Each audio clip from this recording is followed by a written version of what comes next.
Y orana temau mahin otkainga. Saludamos a todas las personas que nos observan a través de Mataotera Panui en un nuevo capítulo de Jarepeu Tupuna TV de la Corporación de Arte y Cultura Jarepeu Tupuna. El día de hoy tenemos una gran invitada a quien queremos presentar. Tenemos a Baitiare Tuki Rengifo y Orana Niki Pejecoe. Y Orana Coetupue, Maururu Terón, Ribaribao. Maururu. Aquí comienza un nuevo capítulo de Jarepeu Tupuna TV.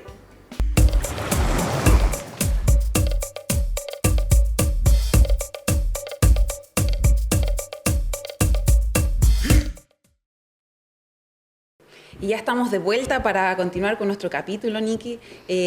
Para comentarles a las personas que nos ven a través de Mataotera Panui, de nuestro programa, de que el pasado jueves 18 del presente mes de junio se llevó a cabo la actividad de Tauho'ou, una actividad de la cual ustedes como institución de Honga Are Ora Panui han llevado a cabo por varios años continuos. Entonces quisiéramos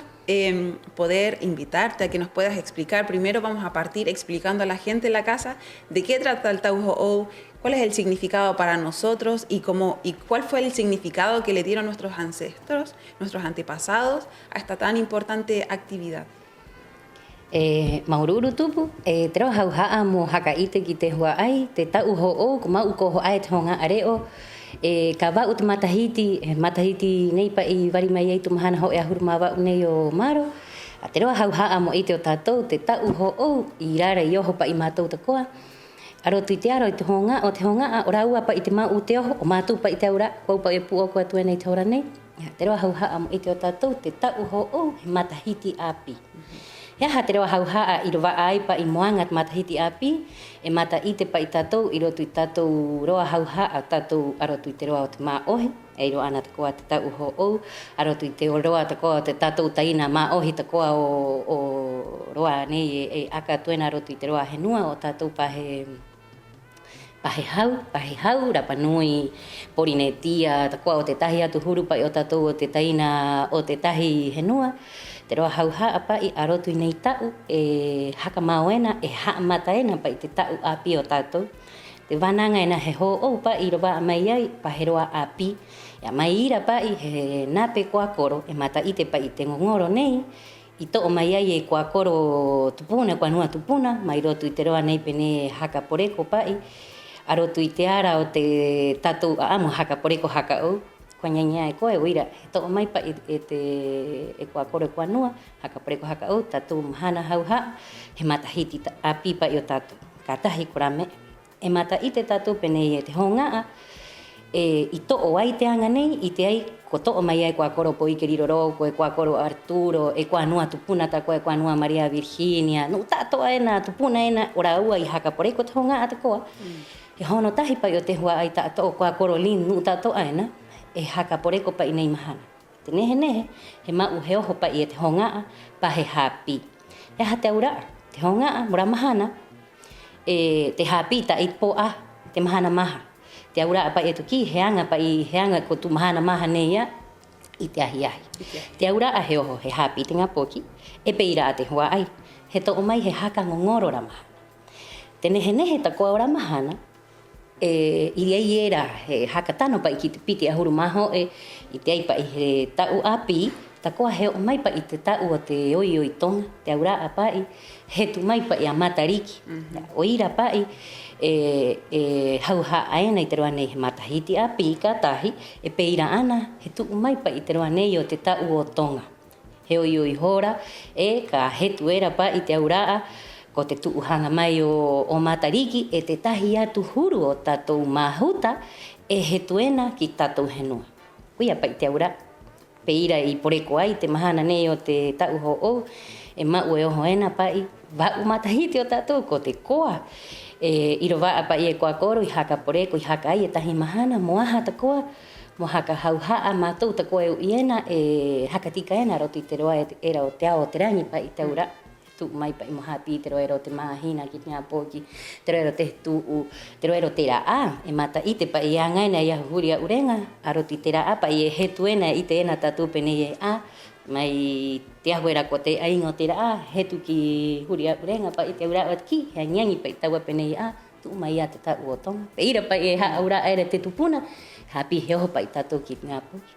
Ko ia te tumu pa i haka poreko, pa he matahiti api ta'u api o tatou haka neh haka o tatou ha mata riba pa i tatou haka taiko i te henua me e ta ato kura ngaro a mahu taira roero te waikawa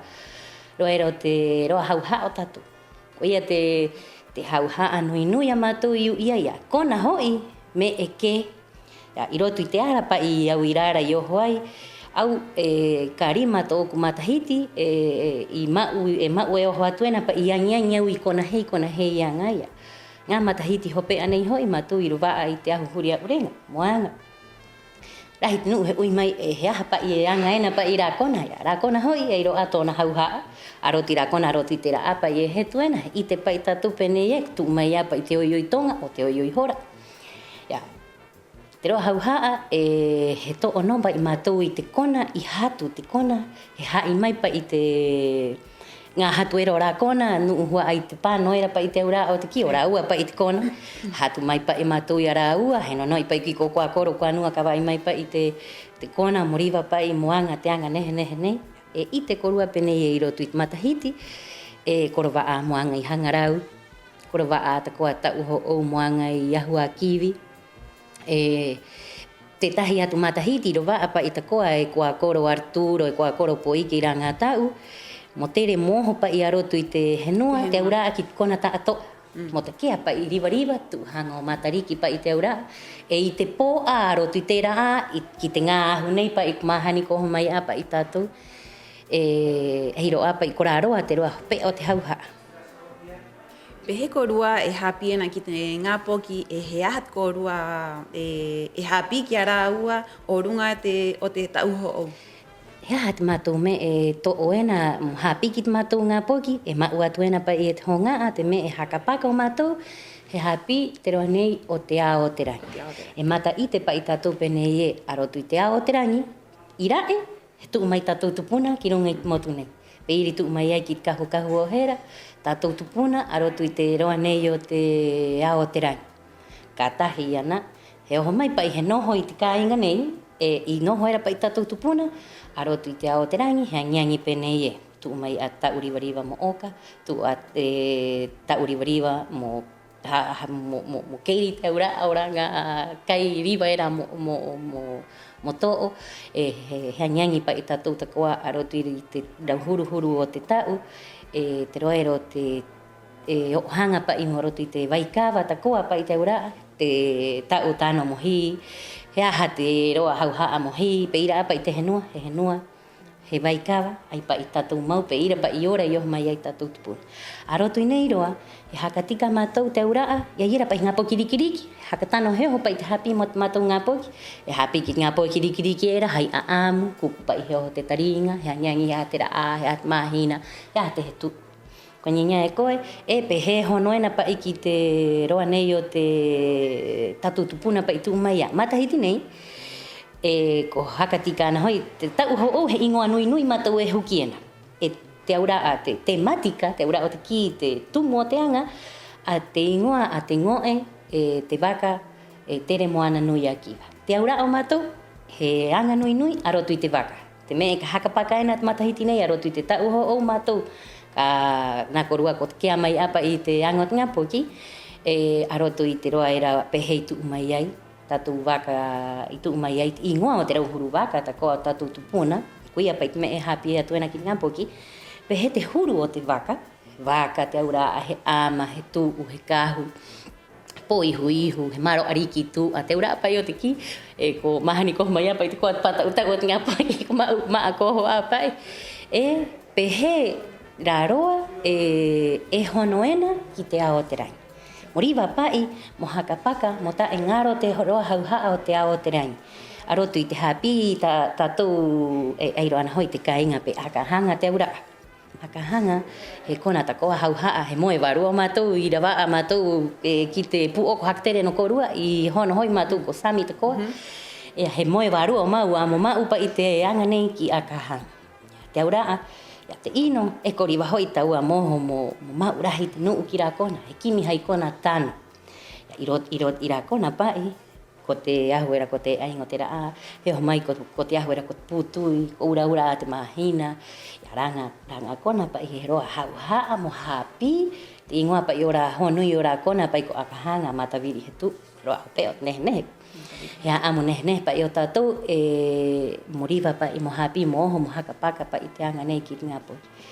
Te roa nehe me e rara no mātou eiro ana ho i te amu o te hua ai o tōku hua ai o te hua ai o te tahi atu nu pa i o te kāinga.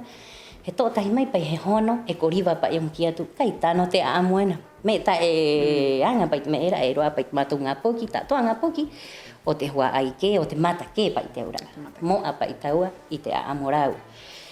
Ka amu mai era pa i ra tupuna, hono mai te amu ra hua ai. Ka amu mai era pa i ra rua hua ai era, hono mai pai te amu moriwa.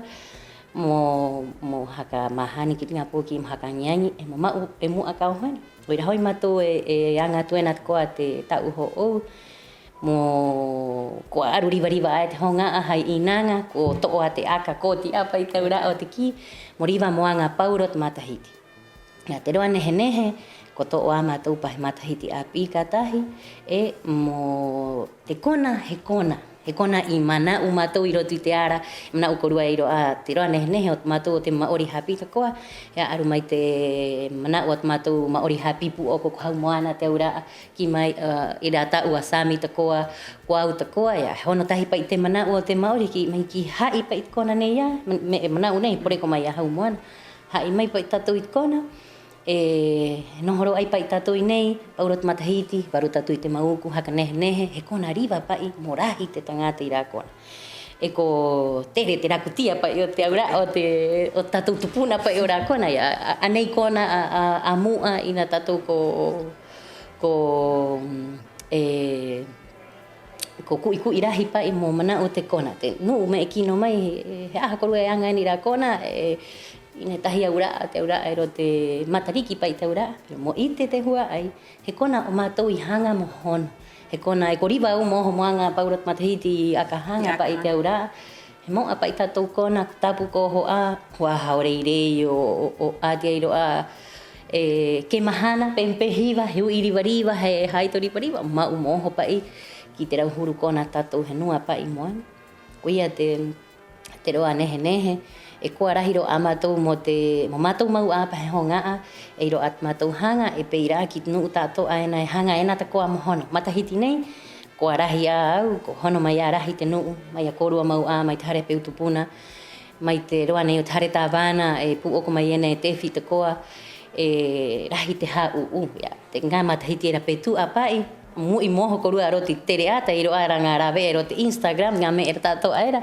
he takea he oho pai petu a pene ina he rawe arahi, ina he me e rahi, pero e iro a te hanga nehe, ai te roa peot nehe mo i o tātou. I angarina hoi e iro arahuru te rawea,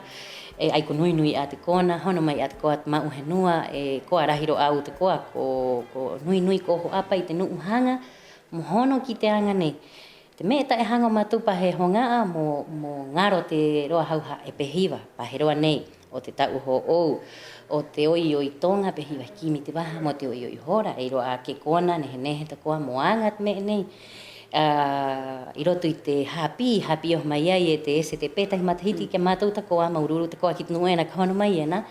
He hapi mai ta koa te roa hauhaa o te rauhuru o te kona. Hauhaa moanga te rua ngongoro nei pa i te ura o te ki.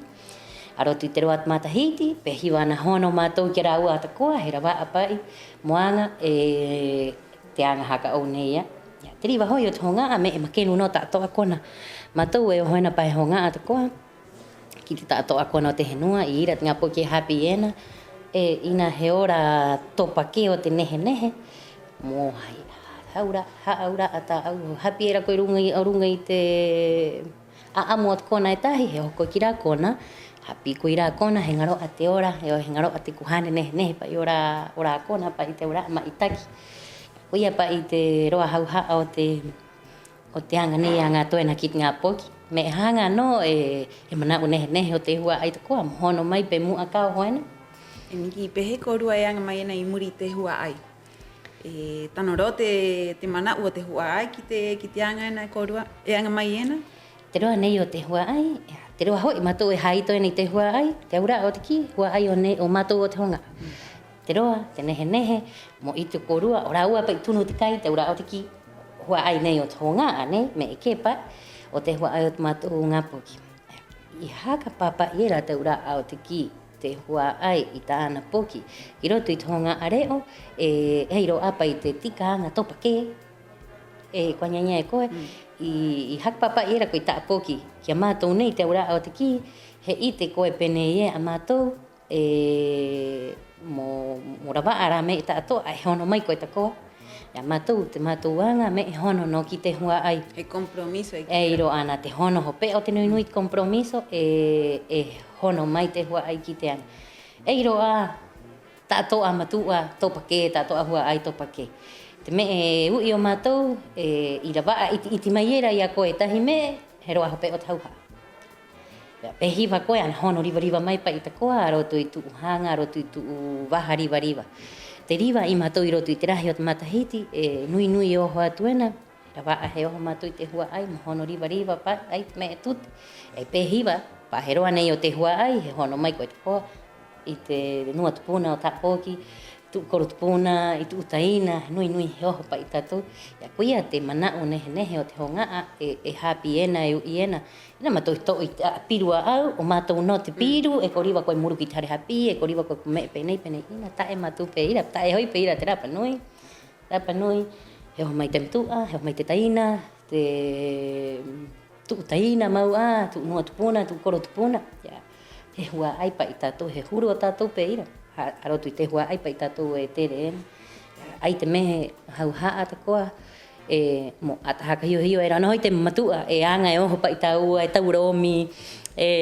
haka koa, haka muriwa pa i mohanga ki te anga ne. Kuia pa i te roa hau haa o te hua ai. Pehiwa pa i ana puai ana oho, ana hono ana oho, arotu i te hua ai tātou karawa atahi ena me hanga. Niki, Maururu, vamos a dar un pequeño break. Vamos a pasar a nuestra primera nota, la cual trata de Tao, de arqueoastronomía, que se está realizando en Explora.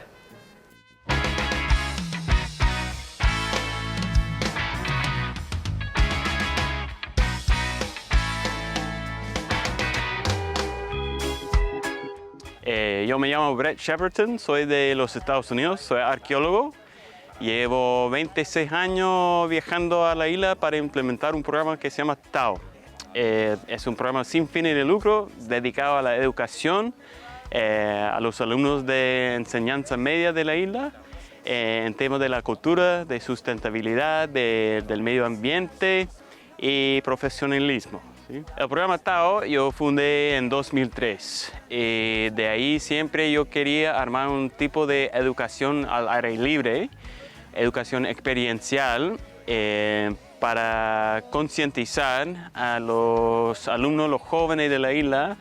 sobre las maravillas que tienen en su tierra. ¿Sí? No solamente de arqueología y patrimonio cultural, pero también de los recursos naturales y el medio ambiente. Entonces hoy el programa empezó como un programa de arqueología, pero hoy en día los temas son mucho más amplios. Bueno, mi nombre es Hinabay Edward Niroroko, yo soy parte del grupo de guías de Explora. Entré el año 2024 a hacer la escuela de guía y conocí el Tao desde la aldea. En nuestra época era un niño por cuarto medio, entonces era una oportunidad súper escasa. Y hoy en día me alegro de que esto se haya ampliado para que todos los chicos de la isla tengan esta oportunidad de hacer una escuela de arqueología y en la isla, acampando en cada punto y que aprendan también su historia. No solo el niño Rapa Nui, sino que el niño residente puede tener la oportunidad de aprender un poco de arqueología y de los estudios arqueológicos de la mano de un arqueólogo que ha trabajado acá años, y también de poder hacer este intercambio más cercano, no como en una sala de clases, sino que yendo al sitio, mirando, imaginándose la fecha de las restauraciones. Y también para mí es como un poquito poder acercar este trabajo a la comunidad, porque a veces vemos lo que es la arqueología muy lejos de nosotros y también nosotros tenemos la tradición oral, pues entonces es como la evidencia de que nuestra tradición oral sí es real. Taku poki o ai ki roto i te wahane. Mai roti te harehapi, roti te wahana te toruroa o te turismo. O ira i o ai ki te wahane o te tao. Mai ia mau ai poreko ai hanga ai mo o ki roto i te wahane. Ta koa ko kia e au pene e riwa no te wahane mo mai mo ata i te orunga i te ona henua o tōna kainga nei ko Rapanui mo piri pai ki te roaero te repahoa maua mo haere maua tōna henua. La idea es que Tao siempre va a volver, este año en particular, trabajando con nuestras alianzas de la isla, Hotel Explora, Easter Island Foundation, los colegios de la isla, vamos a intentar implementar 2 veces. Así que con la popularidad del programa siempre estamos haciendo hacer más y recibir más alumnos. Cualquier persona interesada como postulante del programa o también como monitora, porque siempre estamos buscando más profes con interés en los mismos temas, pueden visitar al sitio web www.terevaca.net o también por redes sociales @todossomostao. Hacer un llamado a toda la gente que protejamos esta instancia para nuestros niños, para que esto se siga manteniendo durante el tiempo y que al fin y al cabo es para las nuevas generaciones y quizás poder hacer esto ya a más grande escala con todos los colegios y toda la comunidad. He unga turuterongo ki te matua ta'ato aene hanga mai ena o kai te a orunga i te wahane he tau. E riwa no korua mo ui ki te ngā maori ene hanga mai ena i roto i te honga o te mana. Orunga i te wahane i ta koa o te ki te nganu ene hanga ene i te Explora mo kia tu ke korua peni pe he te me hau haa o te wahane he tau. 3, 2, 1, 2, 3. Y ya estamos de regreso con esta nota de Tao, Terevaca Archaeological Organization, la cual está hace muchos años aquí en Rapanui. Ni que te gustó. Roanehne ko te me era ko te koa i te ai ro ate waha pai mo tatou ngā poki ai nui i koho a pai happy i te rauhuru ro hau haa pai te ura pai o te ao te rangi ta ko te rauhuru hau haa ta koa te roanehne i hangarina pai koai a pai ngā rawe anei a teknologia pai te ura o te ki he roa hau haa pai mo te hanga pai o te happy pe mua e kau hoena pai te ura o te ki ngā poki ata kuku mai pai te ura ki ngā me ena pe he ta koa nau i te hono nehe o te roa tupuna ki te me e api ai te roa hope o te nehe o ko te koa pahe matua au e koa roa e ta koa pahe vi e anga i roto i te honga ko te nehe pai i te hono e roana ki moe warua te koa matou ko i te wananga matou ki te nuena muro waa mai apa i te roa nehe muro waa ta koa moa i te matou tau hakaora i mata heti nei hanga te matou tau hakaora pero pehe ana hono ta koa mo te roera pene he oho pai i kira kona he oho ki te henua he moe ira ai ka haere ka oha i ka mahani ka ai te roa pe o te nehe maururu pai ki te hua ai ena e anga ena e hono ena ta koa ki tatou ngā poki nui maa moho pai tatou ite ko ia tāku tōku manau e roa nehe i o he kimiro pai te koe i te waha mo matunga poki o tō ngā roa nehe pai. Bueno, siempre una buena instancia este tipo de actividades, ya como lo mencionó Brett, ya lleva 26 años aquí en Rapanui, es una actividad que inicialmente comenzó con un cupo de 5 o 6 niños y hoy en día ya tenemos un grupo grande de más de 20 niños y por eso queremos llamar a las familias que se encuentran escuchándonos y viéndonos a través de Mata o Rapanui y Harepeu Tupuna TV, de que incentiven a sus hijos, incentiven a sus nietos, a sus sobrinos, a todos los niños, a que quieran participar de este tipo de actividades, no solo por el hecho de que es una actividad recreativa, sino que también es una actividad de esparcimiento y de introspección y estudio sobre la arqueología y la astronomía ancestral, que está súper ligado a no solo a nuestro tema, Nikki, sino también a nuestra cosmovisión, como Rapa Nui, nuestra cultura, nuestras tradiciones, y como lo dijo Gina, es una forma de hacer valer la tradición oral, en donde nosotros podemos decir si efectivamente la tradición oral dice esto y esto lo comprueba. Así que invitamos a todas las personas nuevamente, y si los ven por ahí, se pueden acercar, les pueden llevar algún regalito. Así es, como dijo Lucy también en la nota, es un gran espacio de esparcimiento para los niños, para los jóvenes, para que puedan compartir con sus pares y además poder aprender. Así que, Nikki, te invito a pasar a la segunda y última nota del día de hoy, la cual trata sobre, es una nota donde nosotros nos acercamos a las personas de diferentes etnias o pueblos originarios que viven aquí en Rapa Nui, y cuál es la importancia para ellos como pueblo poder vivir esta gran ceremonia y festividad como lo es el Tau Ho'ou, o el solsticio de invierno.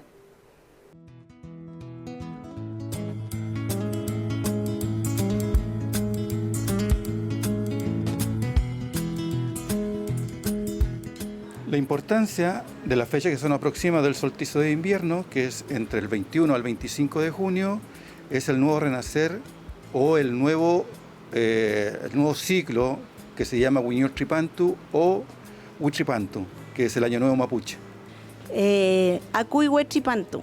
llega la lluvia, llega el Mahuen, se reúnen las familias, los huechequeche, la gente nueva, los Kimche, la gente antigua, los sabios, se reúnen y realizan una ceremonia, se juntan entre todos, se alimentan, y lo otro que hacen es el Niyatun, y hacen un Yiyipun, donde las familias se reúnen, se alimentan, hacen su preparativo, todo en conjunto, en armonía, porque llega este nuevo año que es el Huitripantu. Llegan las cosas nuevas, los ríos fluyen con la lluvia, los animales cambian de pelajes. Entonces es un renacer para el pueblo mapuche, y lo hacen en conjunto con todo, demostrando el conocimiento de generación en generación. Bueno, para el pueblo de Aguita el solsticio de invierno es un hito bastante importante porque marca un nuevo comienzo, el momento más fértil que tiene la tierra tras las cosechas de la temporada anterior. Entonces, una especie de renovación de la tierra, y que justamente coincide también con las alianzas, la cooperación de las comunidades y el fortalecimiento de ellas tras un periodo de trabajo arduo. Es un periodo en donde las comunidades se vuelven a reunir, se organizan y se preparan para una nueva temporada.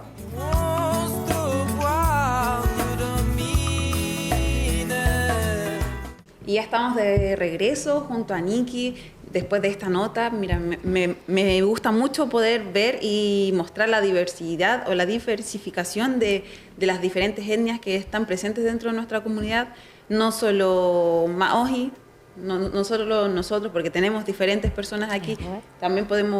mandamos un saludo a las personas que nos están mirando a través de Jarepeutupuna TV, a nuestros hermanos, a hermanos de la tierra.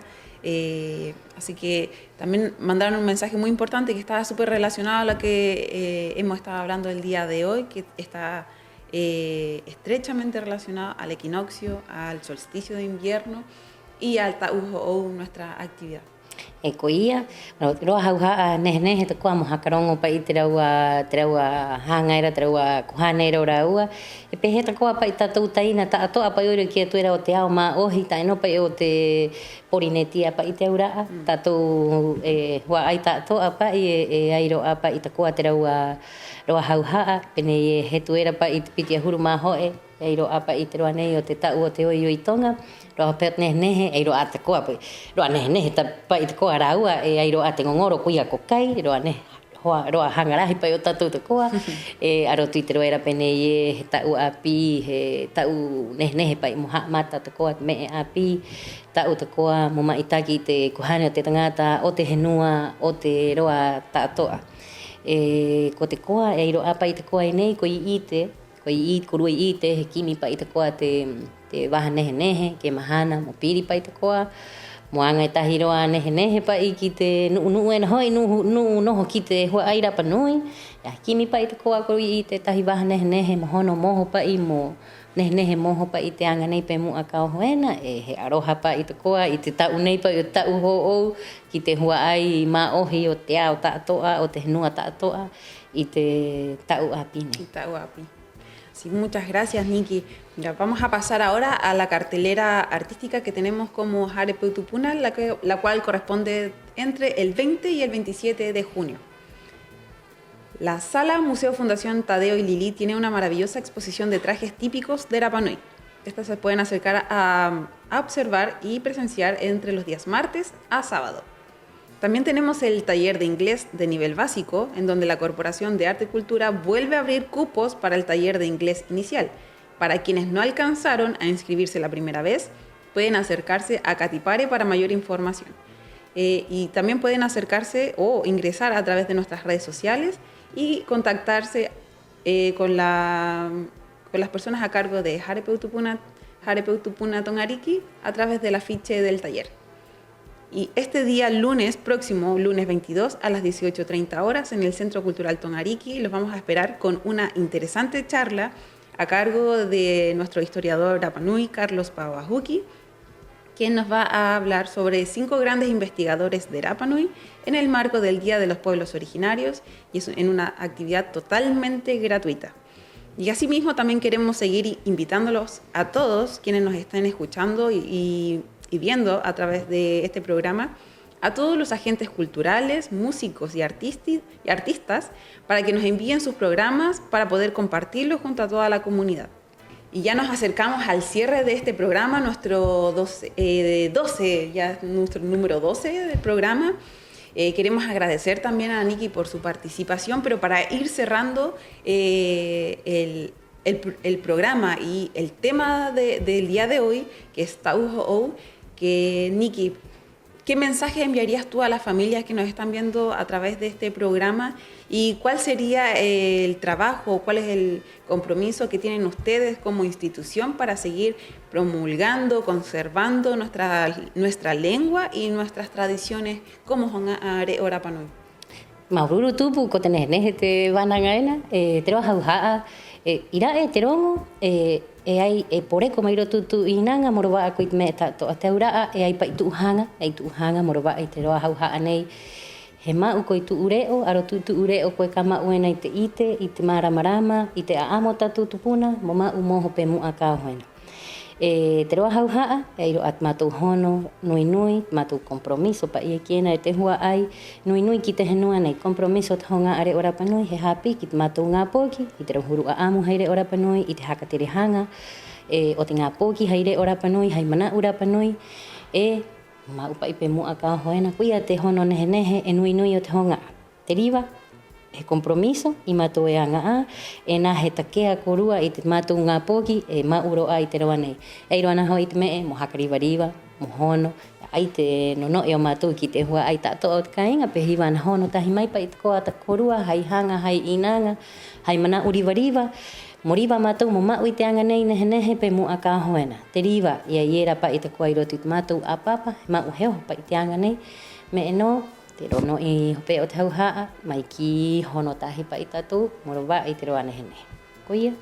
Maururu, Niki, no sé si también quieres enviar algún mensaje a alguna persona que nos esté observando.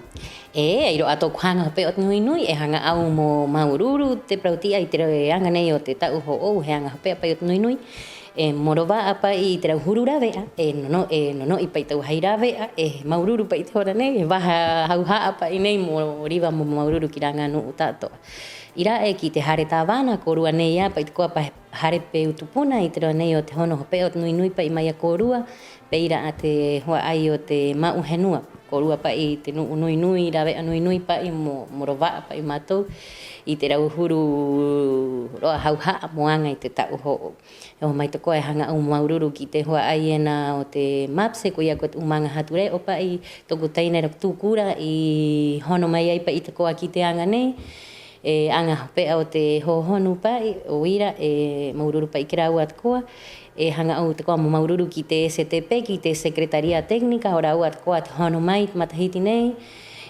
pe ira ana ki mato hua ai hau ha o poki henua kahia pai matahiti ora uat koa te hono mai ki toku taina ira kosera ki te pu oko ko Priscila no tato ena pai hono mai ena ki te ango te honga e te roa peo tau haa maururu te koha ki te ONG o mātou, ki te nua tupuna, ki a mama vovo, ki a nua Nelly, ki a nua Virginia, tahi aroha nui nui ki a koe nua koi te au nā koe mai a tire, matai mai ena i mātou ta koa. Anga mo aroha pai ki te mātou hatu, hatu anga pai kora ua.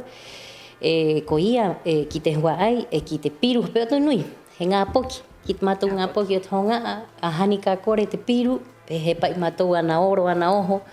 muriwa pai, nehe pai te mātou piru, ka hoena pemua. Ko ia, maururu te wahata koa, i rao mai ai, matahiti rae o oku i wari mai ai, maururu te rongo i unga atu ai, kia korua pai hare peu tupuna, muriwa pai mo hauraa, mo hakama eha te koa, te nehe o te anga nei, ki miena te honga a mo hono pahe waha o te hapi, o ia hono mai te hua ai, ko ia e tupu. Así es, agradecemos a todas las personas, como ya lo mencionó Nikki, agradecer a las instituciones, a las personas que estuvieron apoyando codo a codo a Hunga Areo y a toda la organización, agradecer a las familias, agradecer a los niños, como lo dijo, y como no, agradecerlos también a ustedes como escuela Rapa Nui, que están atentos y preocupados en la conservación de nuestro idioma y, como tú lo mencionas, con lo más importante, con nuestros tesoros, que son los niños más pequeños de nuestra comunidad. Así que agradecida de que hayas venido el día de hoy. Me encanta tenerte presente por tu energía, por todo lo que nos enseñas y todo lo que quieres enseñarnos a nosotros, porque no solo le enseñas a los niños, sino también a nosotros, a los adultos. Kotekoa te van a ganar Maururu. Así que, Maururu, le mandamos un gran saludo a todas las personas, a la Nua, que a Coro, a Tato, y mañana a Roto y te vas a ne, vaya tu, tahi hai nui nui, que a Coro a Tato, y Orana. Maitaki te hua ai.